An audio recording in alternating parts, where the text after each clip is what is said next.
Ko Maggie toko ingoa, ko Tweedie toko ingoa whānau.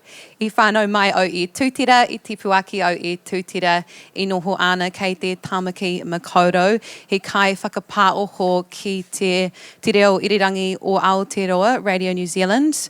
Tina koutou, tina koutou, tina tātou katoa. Ngā mihi nui kia koutou for coming and showing up to this awesome summit. We've got a beautiful panel of experts to unravel this really complicated topic. So I just thought I would unravel a little bit more about what that is. In 2024, it's never been easier to record and release music. And arguably, it's never been harder to get your sounds heard in an oversaturated market.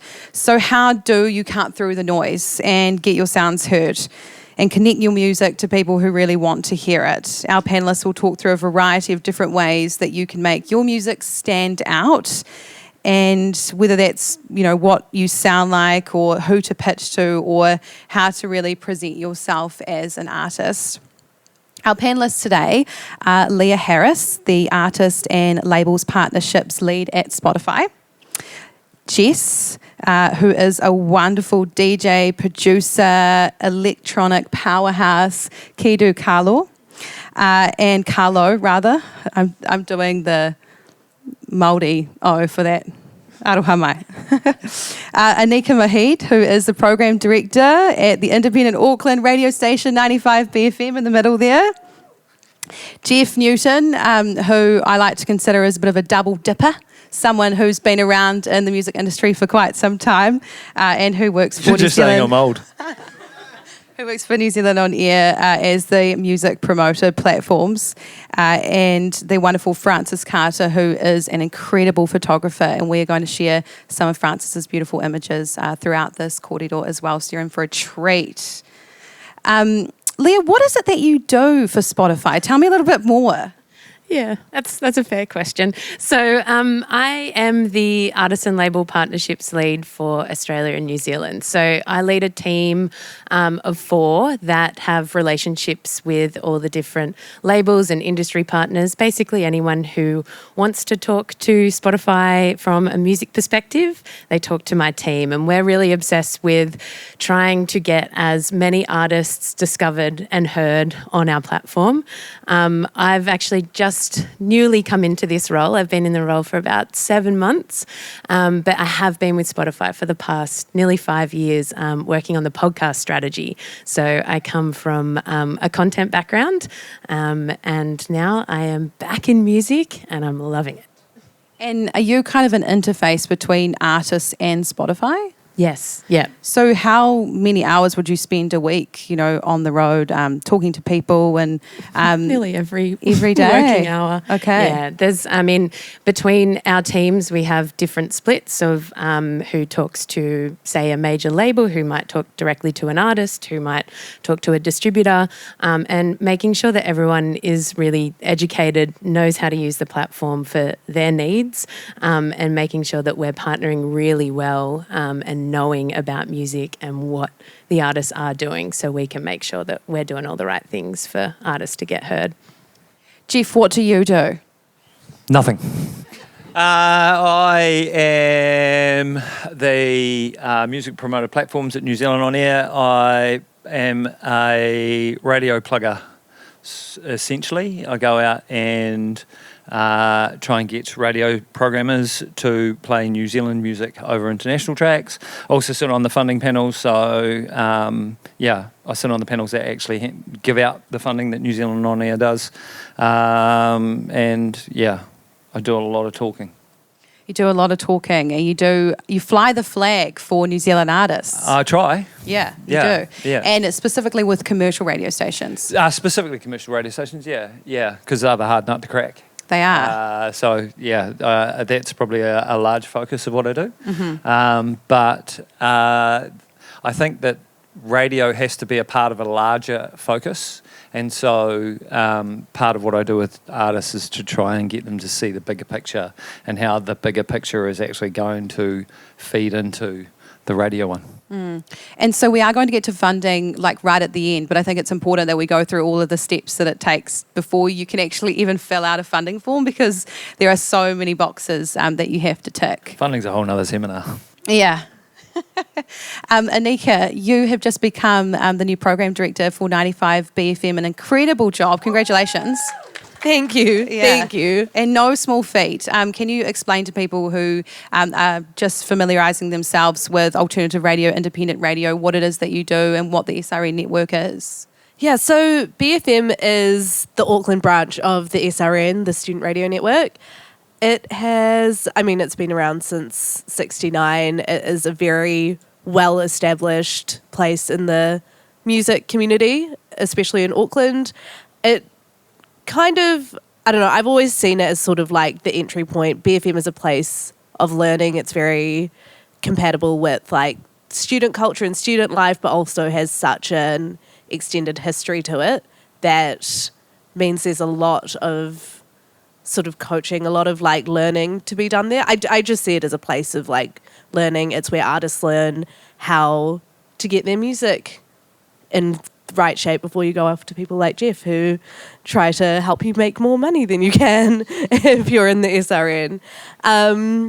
But yeah, it's great. I love it. And we so need, a rich culture of, independent radio stations in this country. And we do, and we nurture them, and we continue to need to fund them. But yes, another seminar, that is. So let's get into, how artists present themselves online, because of course, we know that that is something that is so required from musicians now. They're asked to, run a business and also promote themselves constantly, 24 hours, 7 days a week. Jess, can you tell me a little bit about your early beginnings and kind of building an online platform? I feel like with Kédu, Carlö, so that's me and my friend Carly, it was kind of easy because we're best friends. So it was really just us, like our online brand is us being idiots. So we just, do fun things and take content and post it. And that's kind of been our brand from the get-go. And I feel like people just could see that it was authentic and that we were really enjoying ourselves. So it was kind of easy from that sense. But then, I don't know, as time goes on and Carly's overseas, it's kind of been interesting maintaining that brand. Like, you kind of have to think about it. It's been interesting trying to see how you can keep that authentic connection, like, whilst you're apart. So it's definitely something that we're reshifting and reforming and also trying to refine as well, because obviously being goofballs in the beginning was really fun, but I think our music is like shifting into something a bit more serious. So how do we make our brand shift with that? So it's kind of something that's just an ongoing process, and we're always changing and reevaluating. But I think if you can find something that's really natural and easy for you to like portray, then it's just naturally going to connect with people. Yeah, and I think that element of authenticity, we know that is what people are wanting. They're wanting the beautiful press shots, but they're also wanting you to be a bit of a dork.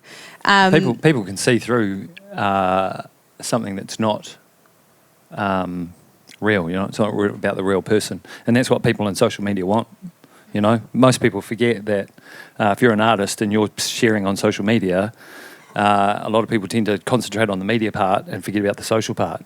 People forget that on the other side of the social media is a person having a one-on-one experience with their phone. So talking to people, hey guys, instead of talking to the individual, can actually be a real issue. Actually speaking to the individual can be a big part of social media, and then actually being genuine about who you are and what you are, and then giving. Not just going, here's my gig, here's my video, here's my song, but also giving, the person on the other side is interested in seeing about your song and your video, but they want to see through the window. They want to look inside and see something that they can make a connection with. Absolutely, and I think that's what Kédu, Carlö does, is there was a really cool video that you put up online, and it was sending a mix through to Triple J, which is Australia's music public broadcaster, which is an incredible feat. Well done. And not actually something a lot of New Zealand artists have success doing is cracking that Australian market. So that's brilliant in itself. But in that video series, you are showing you two just like trying to build the radio show and just like doing voice breaks and then, you know, doing them again. And it just, there was that level of authenticity and it felt really genuine. Yeah, I think also, you know, inviting people along on the process because, like, nothing is perfect from the start. So I think, yeah, if people can see that you're putting effort into it and also having fun whilst you're doing it, then that's kind of from that our also links back perspective. to the last seminar, you know, doing that builds your community. Absolutely, yeah, and that's what we're looking for. Francis, what are the do's and don'ts online? Can we get a little bit technical on this because you are an expert in your field? Yes, technicalities with photography. So I guess where I come in is like not so much with all the authentic stuff, but I do the stuff when you need to do a press release or put out your single or put out your album or you need to make a poster, put your music on Spotify, all that kind of stuff. You generally need something a little bit more like intentional, I guess, than what you would make at home with your bandmates or just yourself. So yeah, the photo shoots that I do with people are like a bit more planned. And in terms of technical requirements, this is like really boring stuff, but Maggie said we should cover it anyway, in case it's news to people. But you definitely need landscape photos for press releases. Don't send them a portrait photo. Aneeka's nodding. Yeah, it's like quite a boring little fact about press photography. Just get a range of bit of this, bit of that. Yeah, what else technically? Yeah, Make I sure think they're high res. even just mastering, high res. We Yeah. need high res. You just need a variety of images as well, don't you? Yeah, But- think of all the stuff that you do when you're making the music and then apply that to the visuals as well. And also build that visual portfolio before you start releasing that music. Yes, a lot of people leave it fairly late, which is fair enough because the music is a lot of effort to produce and release, but then it's like a week before the single is going out, or like they've already sent out the little blurb but they didn't have a picture and then they need to like pull a photo shoot together in 3 days. That happens so often. I would say if you're releasing anything, try and think about the visuals like at least a couple of months ahead so that you can, I don't know, if you're going to shoot outside you can at least do it on a day where it's not raining or something like that. Yeah. And also when it comes to, you know, using streaming platforms like Spotify, they are requiring a lot more from you visually as well. Are you finding that you're having to, you know, make specific images that work with those streamers? Yeah, I think the Spotify like artist profile image, like the circle crop, that's everyone needs one of those because almost everybody is releasing music on Spotify. But yeah, just think about all the platforms that it's going to go on. Like Bandcamp has a certain header, Spotify has a certain header, and just make sure you've got stuff that works for everything. So no matter where people are finding your music, they're going to get like a consistent experience with the visuals. And try and release it all at the same time, like on Bandcamp, on Spotify, on all the streamers at the same time. Often see, you know, artists like, you know, maybe miss one or two, but, you know, everyone uses streamers differently. And I know for a lot of the independent radio stations, we like to, you know, purchase that music from Bandcamp to support the artist. So, try and streamline that. Can you talk to me a little bit more, Leah, about, you know, how Spotify is including that visual element and why that's important? 100%. I think we're doing a lot of work in that new release phase and developing that out with the tech on the platform, which I get really excited about. It's in beta at the moment across our territories, but you might have seen things like countdown pages or clips on the Spotify platform. Some of you may have access to that already. If not, it will be coming. And thinking about the audience, if they're on Spotify and they're in Spotify, they're in that listening mode. They're in that discovery mode. So thinking about what you might see on TikTok or Instagram or somewhere else, we're trying to put that into the app so that when people are in that listening phase, they're also seeing more about you, seeing your authenticity. And I know about that artist, I can listen to it right now. We're finding that the people that have those clips and the imagery really right see that fans are coming back to their page and back in their streaming and back in their adding it to their own playlists as well. So just trying to create all those engagement and expression tools that people are used to seeing outside of Spotify, but putting it back in really helps with that engagement. Jess, you studied at SAE and you're very technically minded. Can you speak to me a little bit more about your education in music and what, studying at a tertiary institution taught you about the music industry and what it didn't teach you, what you had to find out on your own as an artist? I studied at SAE in 2021. And before that, I'd actually done a artist management course at Mains when it was still in the city. So I'd already known a little bit about music industry. And Jeff actually came and did a talk whilst I was there. Yeah. But it was kind of just, for me, I really just wanted a place I could go to for a year and just focus on producing and kind of channel all of my energy into getting better at my craft. But this was also during COVID, so I wasn't on campus a lot, and they didn't really have any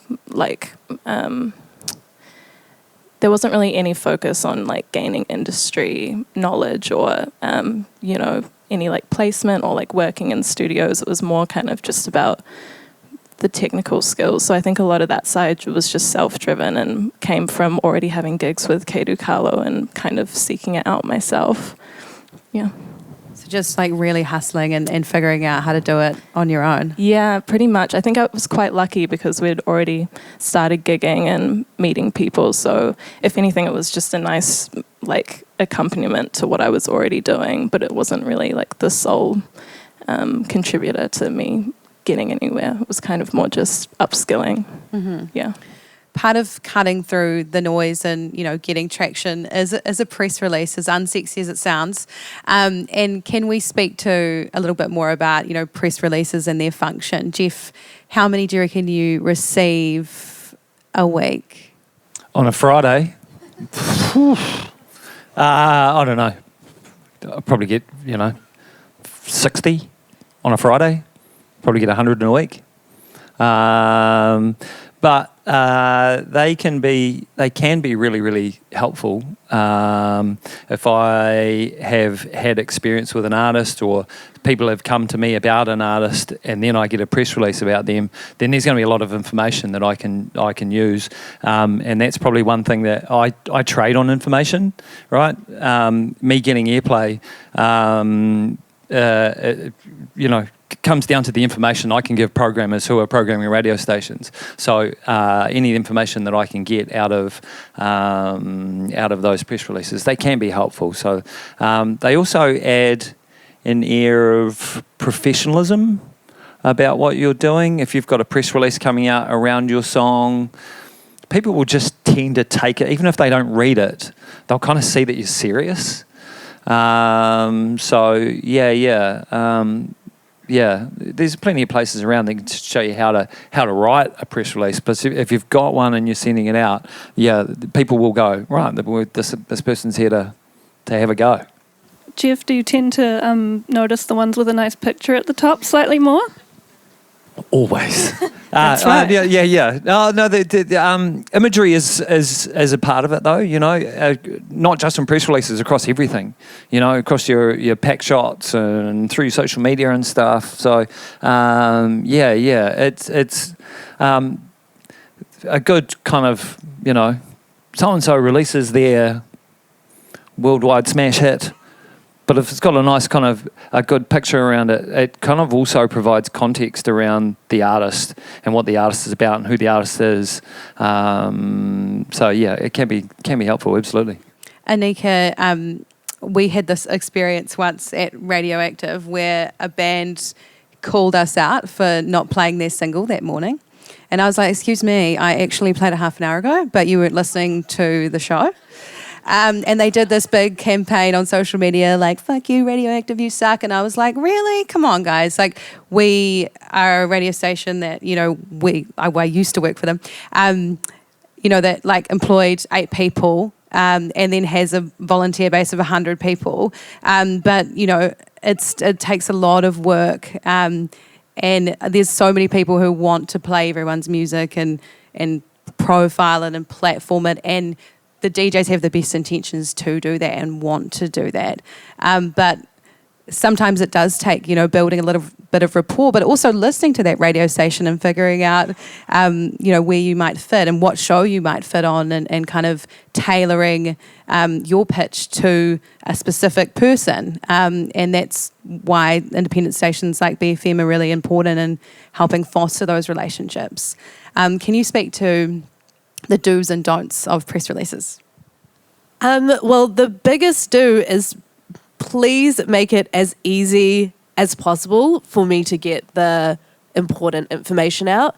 When you're going through thousands of emails, there are a few things that I will always look out for. Are you a local artist? Have you maybe been played on BFM before? Like, what gigs have you done? If you're an up-and-comer in the industry, it's really important to understand that through stations like BFM, we operate with a fundamental understanding that you're still discovering your sound. We don't expect you to have like decided on this being your thing, your sound, your vibe yet, but be a little bit mindful of what you're submitting to the station. It might be that one song in your discography is like very BFM coded and the rest are not. But because BFM, the playlist is done track by track. So every song that gets played on BFM is done on a case-by-case basis. It's not about whether you're a BFM artist. It's not so much about whether like you've done stuff with us before. Each song will be picked because it works with the playlist at that time, and it doesn't matter what the rest of your work sounds like, because we do appreciate that you're still figuring that out. And so I think if you're just mindful of being like, oh, this is my song that could connect with BFM audiences, feel free to highlight that in your press releases. Also, send me WAVs, because that saves me 2 more email back and forths. Things like Spotify are really handy. Like a Spotify link helps me get crucial information about you really easily because it's just arranged so nicely and digestibly on the page. And also, a landscape portrait, please. Because send a test email to yourself and think about how it feels receiving that, whether that information is easily digestible. If you've got track name, streaming download link, and then like a photo that kind of you feel is a good representation of you, a short thing of like the crucial information for me, and then you can put all the rest of the stuff down the bottom for me to read if I have time. Brilliant. Very good advice. I like the idea of a test email because you want to see it with fresh eyes. Francis, shall we bring up your photo? Shane, I wondered if you could put up the photo of Ratbag on the screen. We're going to go to Thea soon, but this is Ratbag, who is a thespian and audio-visual genius, an animator. What else? Illustrator. Animator, like digital animation, but also like claymation and just like jewellery, just everything. I thought I would throw up some photos of artists that I've worked with recently, and I put Ratbag in here because she's put so much effort into creating like a universe for her musical project. And I know this is not something that suits every artist. Like some people are very direct and it's just like their real name and their real self, and they don't dress up in a costume, and that's totally fine and really appropriate for some people. Ratbag on the other end of the scale has like an entire world populated with characters. Like her band members are all characters that she's drawn and animated, and they wear costumes on stage and stuff like that. She's pretty new to the scene. She released her first EP a couple months ago, I think. But I just really... Sorry? Last year. Yeah, a couple months ago, right? That right? Anyway, I just think she's a great example of like how far you can take this kind of stuff. When I worked with her, it was a real easy experience for me because she was like, this is the universe, like welcome aboard. And I was like, okay. So that photo in the middle, she's done all the illustration over that. The one bottom right is a little behind the scenes from a music video that we made together, and she got all these extras and handmade all the masks for them. I just feel like putting in details like that, it's such an awesome way to like tell an audience about what to expect from your music before they've heard anything. Like you look at this and you're like, okay, she's going to freak me out a little bit. Like she knows what she's here to do. She's direct, but she's not going to make it easy for you. I don't know. I feel like there's a lot you can say in an image, and she put a lot of work into that. She also handmade her pants and necklace, and yeah, just went hard. It's unbelievable, really, like the level of detail. And I guess, once there is a fan base that jumps on board, they'll feel like really connected to this artist because this artist can let them in on the little secrets behind the characters and, the jewellery and, different things for them to connect with. We all know the old friendship bracelet really popped off this year, didn't it, with Taylor Swift? I clearly know these are not Swifties. Know your audience. Yeah, know your audience. That's exactly it, Hey, Leah. Red Know your is one of the audience. greatest albums of all time. There, I said it. Really, really interesting. We'll leave this up on the screen and we'll go to some other images later. But that is something that, Spotify does well. It generates statistics about, how people are listening, who's listening where, which obviously we otherwise wouldn't have been able to get, a decade ago, which is really interesting. But how can people, manipulate that to their advantage? Manipulate, strong word. I think it's just use exploit. Yeah. Exploit, great term too.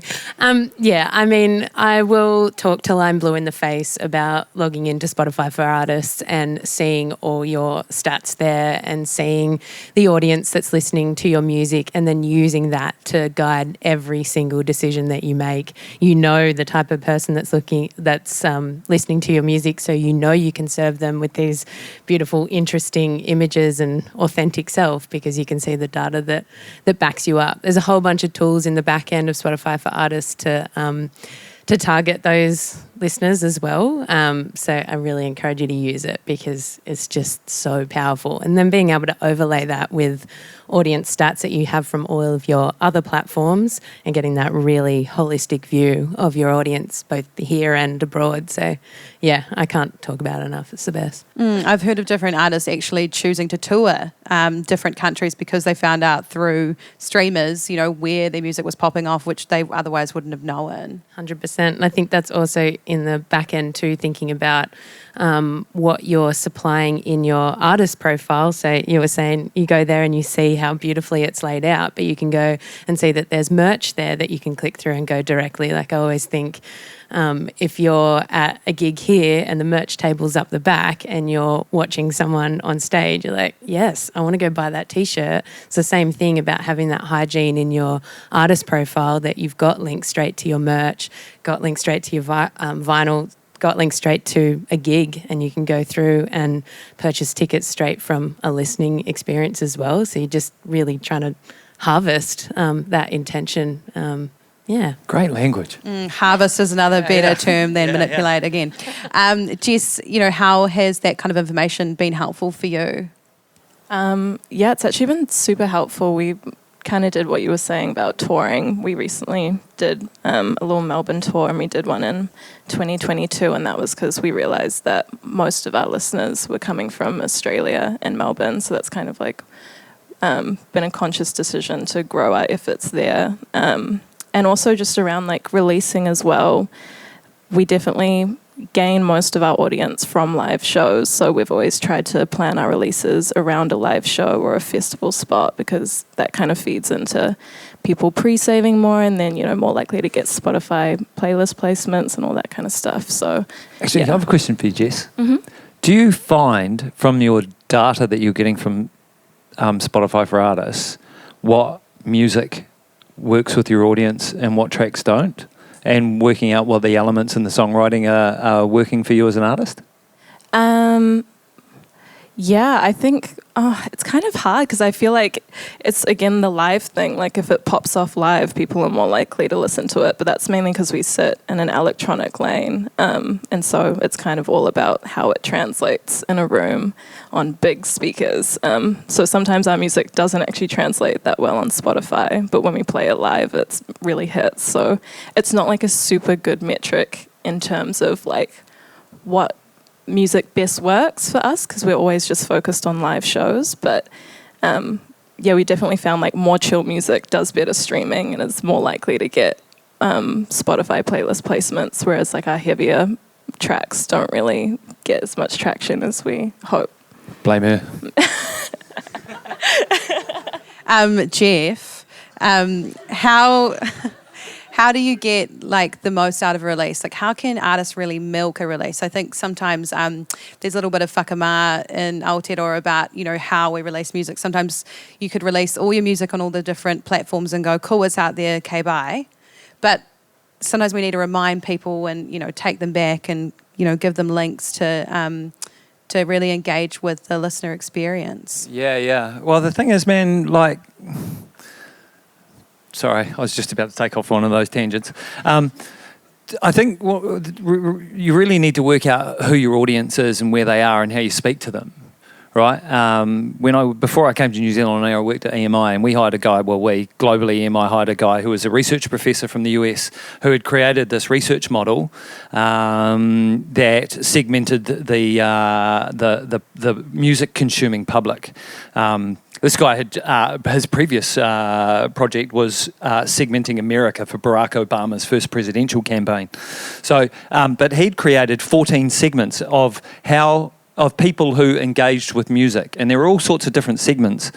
And we could test our songs and other label songs, local and international. And from, I think it was like 60 songs 3 times a year. But from that, we got an idea of how our 10 upcoming tracks, what segments of the marketplace that it worked with, who they were influenced by, like what TV shows they were watching, what movies they were into, you know, who the tastemakers for those people were. It even gave us language that we could use in our marketing. Now, unfortunately, none of you have access to the dude who segmented America for Barack Obama's first presidential campaign. But it's kind of that granular kind of looking at your audience and who they are and working out how you speak to them and how they respond to you, but also kind of looking further than just the music, you know, giving them that kind of whole experience around your music. You know, not forgetting, like, why do we love music? You know, all of us here love music because we made an emotional connection with something, you know, with a piece of music.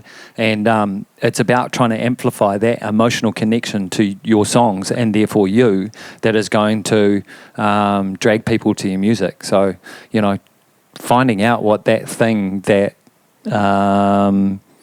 connects people to your songs and actually amplifying that is a real good way to break through the noise. You stop breaking through the noise, you become the noise. Yeah, and I think, you know, you make a really good point. Like artists spend so much money and so much of their time, you know, conjuring up these beautiful pieces of work, and they really just want people to enjoy them and be able to see them before they get squashed by the algorithm. Aneeka, a cool tool I've seen artists use is, you know, build rapport with independent radio stations and then ask them to premiere their music video. And that's sometimes a really cool way to kind of cut through the noise and get a, you know, radio station to kind of platform a new release. It also gives the radio station some content to come up with. Do you find that that's something that you're employing at the moment at BFM? Like in terms of music videos specifically? Yeah, or just like artists, you know, profiling some of their singles or having like a track of the day. Yeah, it is. I love when we get the opportunity to do first plays of anything. I love when sort of someone comes to us and is like, hey, can you be the first people we talk to about this? Because it's something that within the BFM community, our DJs still have that kind of Influence. I can't really think of the word, but it's sort of like the freshness to it. They get really excited by being able, it's sort of like understanding the privilege of it as DJs, which is like a huge part of BFM, is that everyone involved. Breaking an artist. Yeah. I played it before everyone else. Look, yeah. That's why everyone the argues gag. over who played Lord first. BFM, but yeah. Sure. I think Charlotte Ryan might have something to say about that, but... But yeah, it's sort of one thing I find really meaningful when we get, a lot of the time, I'll just get sent a bunch of stuff from an artist and they're like, okay, here's all my things. Now what do you do with it? I find it really meaningful when people come to me with some sense of direction, with some kind of appreciation for the fact that they have a focus when breaking into the industry. At BFM, we don't expect you to be polished. We don't expect like your artist persona to be fully fleshed out or anything. But if you can come to me with any kind of direction, like, oh, I think I'd really work on this show, or I'd like to talk to this person, this might be the right fit for me, that goes a really long way. Yeah. Don't send an email into somebody called Rod and call them Ron. Yeah. Yeah, that's a big do. That's just something for everyone, to take home. Just, spell check. Every industry that doesn't go amiss, does it? Francis, I wondered if we could talk a little bit more about Thea and Te Kahu, which is the project of M. Hayley Walker. Sean, I wondered if we could bring up that photo onto the screen now, or series of photos.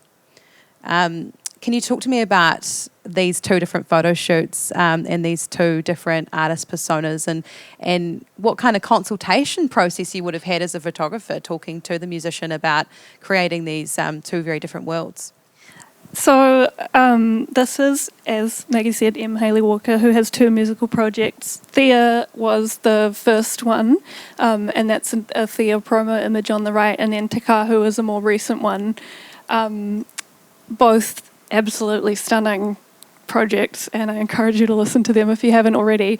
But I hope it's obvious from the images that they're quite different musically. Thea is like pretty in your face, like bratty kind of hyper pop stuff, whereas Te Kahu is like these beautiful, gentle waiata, just like transcendent. I can't say enough good things about it.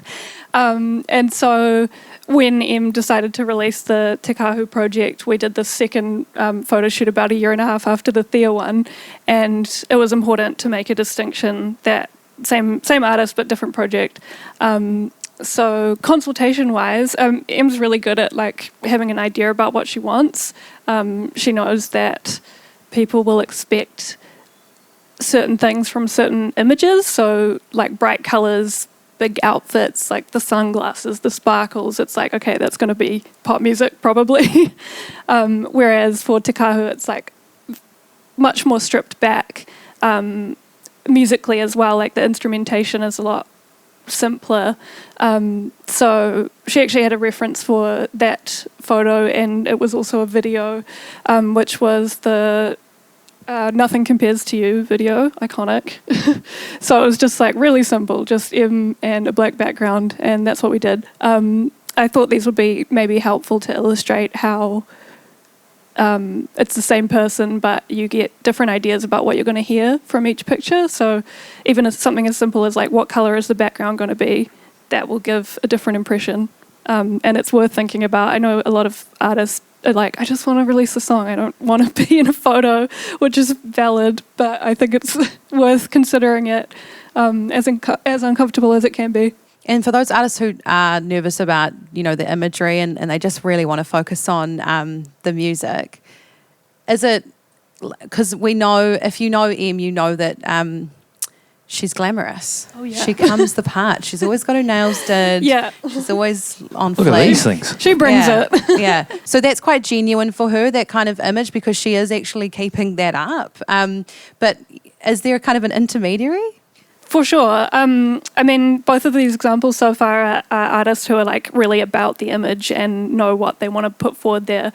And as I kind of badly explained before, like you don't have to be so about it to participate in the image making side of releasing music. Like if you want to just take a photo at home wearing what you usually wear and not get a makeup artist and whatever, like that's also totally fine because it's real for you and it makes sense for you. I think that's the important thing, is just to do what you feel. So if you feel like you want to build a whole persona and then live that out, that's great. And if you feel like you'd rather just speak more directly to people as your regular everyday self, then that's also great.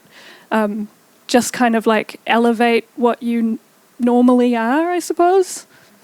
I don't know if that answers your question absolutely. at all. I want to talk a little bit more about collaboration as well, because I noticed that so many artists are collaborating a lot more, and we know that that streams better as well.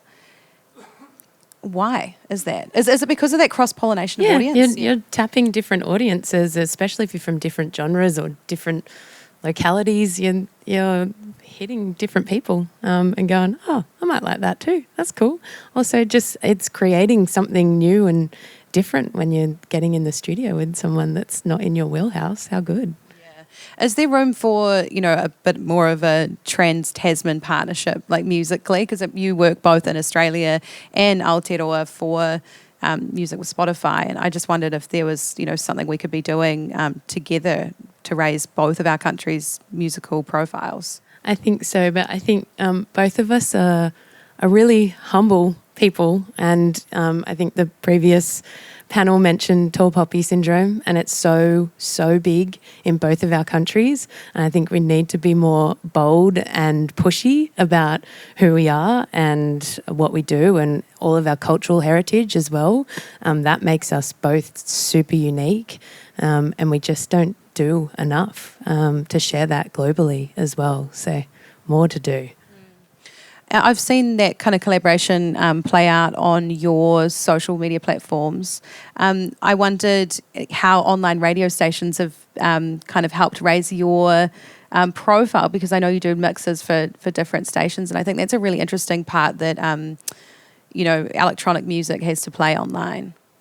Yeah, definitely. I think especially in the beginning, it was great for us to just reach a lot more people, like Area 3000 radio, Skylab radio, in Australia, and we've done like Hong Kong radio and Bloop London. Those have been really great to kind of just grow our overseas presence and just like show people that this is something we want to do globally, not just locally. And those all just came about from just hitting people up on Instagram or them hitting us up on Instagram. Like, don't be afraid to slide into people's DMs. It'll get you a lot. Absolutely. Like, pretty much all of our opportunities have come from either someone messaging us on Instagram or us messaging them. It's just like the most personable way to do it. And they can like directly see on your Instagram what you're about, how many people follow you, if that's like a metric for you, or it's easy for them to go to your Spotify or just like see your imagery and see what you're about. Yeah, I used to tell people that, like, yeah, slide in their DMs. But I was saying earlier that we do these panels with the MMF, and Lady Six was on the panel, and that's how she meets artists to work with. That's how she meets producers to work with. Is she sees something she likes, she just slides into the old DM. So absolutely, reach out. What are they going to do? Say no? Yeah, and Ouch. I think also just, seeing each other in person is really valuable as well. I know Lockie Noble, who runs Flying Nun in Wellington, met Nabiha Iqbal after her gig, and then she ended up coming to Flying Nun and hanging out, and then ended up doing a radio show all about New Zealand music on NTS radio, which popped off. And then they did another like collaboration with Flying Nun, and NTS sent someone to like video it all. And so that was just from, meeting after a gig at Meow and hanging out and building rapport the old-fashioned way. So I think like in conclusion, like what we're all talking about is that there is no rhyme or reason. It's really hard. You've got to do everything. You've got to be everything. You've got to be across it all. Look, when you're talking about noise, what is the noise? It's your audience, right? The more people you have making noise about you and your songs and you as an artist, then you are the noise, right? So concentrate on your audience. Concentrate on building your audience, finding out who they are, how you speak to them, and then make something that they emotionally connect with. If they emotionally connect with when you play a show, they will bring a friend. If you knock their socks off while they're watching you live, then those 2 friends will bring 2 more friends. And you stop playing to tables and chairs and you start playing to rooms full of people, and you are the noise. Let's bring up Dick Move, Sean. I think we need a little bit of Dick Move to polish it Speaking off. of noise. This band is very good at, pulling a crowd and have been heavily supported by BFM. Let's talk about this final image, because it's a throwback. It's incredible that it was taken recently. I put this one in here because Maggie mentioned it when we spoke the other day as like an album cover that, I don't know, people talked about. And I honestly don't have that much to say about it other than like, hell yeah, Lucy. But the way that this one came about was I was in the wine cellar on like, I don't know, a Wednesday afternoon or something, and most of Dick Move was there, and they were like, hey, we want to do this album cover, think 80s wrestler. The album's called Wet. And I was like, say no more. And then we took this photo, and what's my point? I don't know, maybe just like have a little fantasize about what you want your imagery to look like, because that's kind of all they had was those words, like 80s wrestler, and then this is what we came up with. Yeah, I don't know. It's iconic. I love it. I'm very happy that we met in the wine cellar and that this happened. Yeah, you just absolutely nailed it. I wondered if we had any audience questions for the panel. Yeah, of course.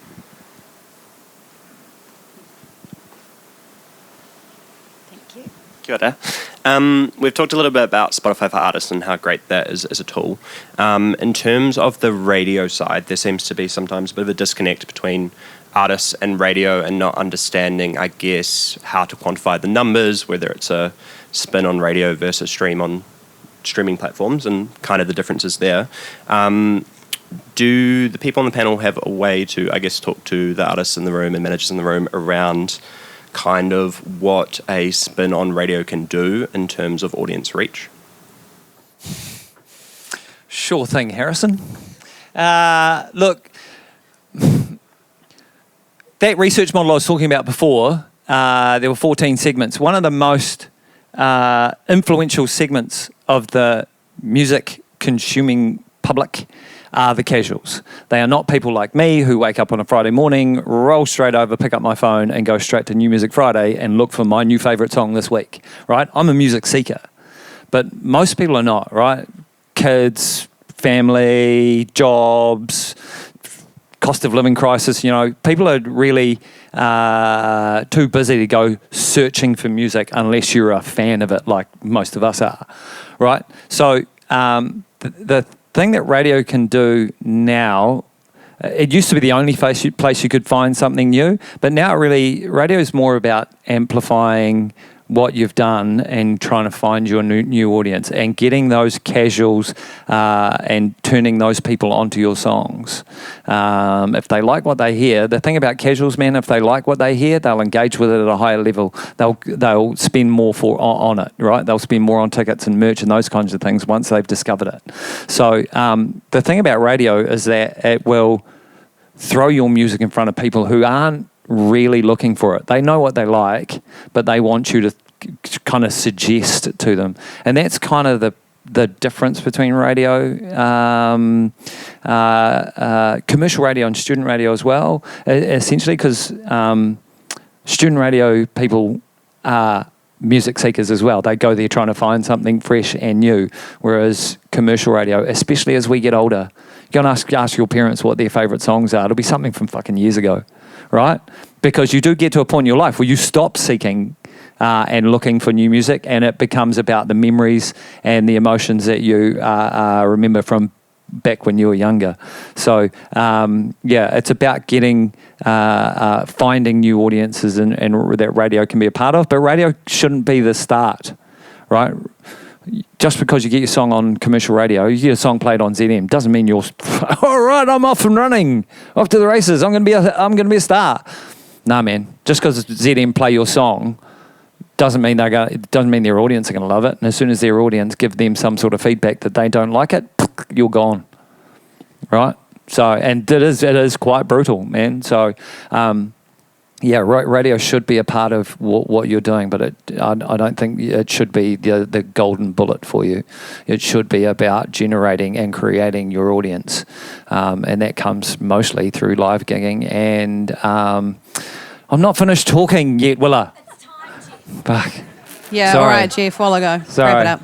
Yeah. I We think used to be, we were in the 7th form together. Yeah, fun fact. Selwyn College, yeah.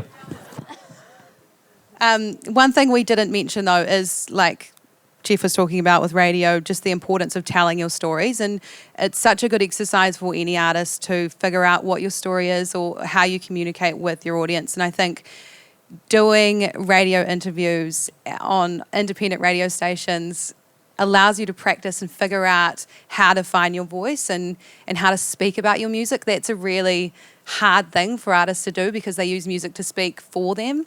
But it's a good exercise for anyone. Sign up to an interview with a student radio network. You never know where it's going to go. But it will help you, I think. And you see people, go through those rungs and then end up on other radio stations and be able to, actually figure out how to speak about their sound. And other people become invested in your music if they hear about your story. That can be a great portal for people to discover your music. Huge thank you to all of our panellists.